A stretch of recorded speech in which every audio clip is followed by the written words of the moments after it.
สบาย ขายง่ายแฮงสินเตอร์มาดิ ถ่ายแล้วนี่ลง บ่มาถ่ายเบิ่งก็อีหยังมีอีหยังแต่ที่จริงหันไอกาแฟเพื่อสุขภาพ สมุนไพร32ชนิด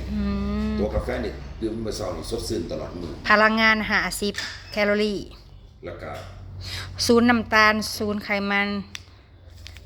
อันน่ะเอาน้ำหวานบ่เอาอันน่ะ ใส่ความหวานยาหวาน โอ้ ความมันบ่เป็นครีมเทียมเด้ ปกติเขาใส่แต่ครีม ครีมเทียมอันนี้น้ำมันจะบุกเข้าน้ำมันมันมีแต่ประโยชน์ แต่มันพืชนะ ซองหนึ่งเอ้ยมีซาวห่อเนาะห่อใหญ่เนาะ จือมีอย่างแดง บำรุงสายตา ได้เบิดบำรุงสายตาปวดเข่าปวดคอเบาหวานความดันหัวใจลิ สำสิขาย พึกโรคเก่าโรคตับโรคไต คือจะมาดีหลายโลกแท้ ก็คือจะมันแห่แล้วมันเอาบ้านได้กระถิ่นบ่32ชนิดก็ต้องโดนอันนี้ก็ต้องโดนเบิดล่ะ แต่ว่ากินมันก็บ่แห้งนะสมุนไพรเนาะดมเบิ่งพี่น้อง ๆไม่ถามเราชม สกึมดมเบิ่งแห้งมันกลินหอมบ่มีกลิ่นธรรมดา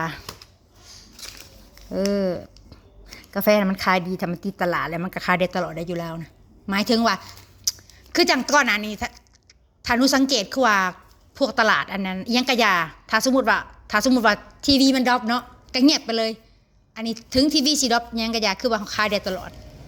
เขาเคยลงเขาก็สิสั่งตลอดคือเซเว่นติดตลาดนะว่าไง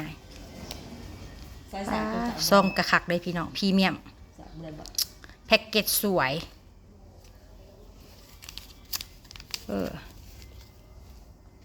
แต่คือว่าแหละอยู่ลาวก่อนมันสิบ่ดังบ่มีคนยิงแอดไปเนาะ ไอ้บ่ได้ยิงตัวนี้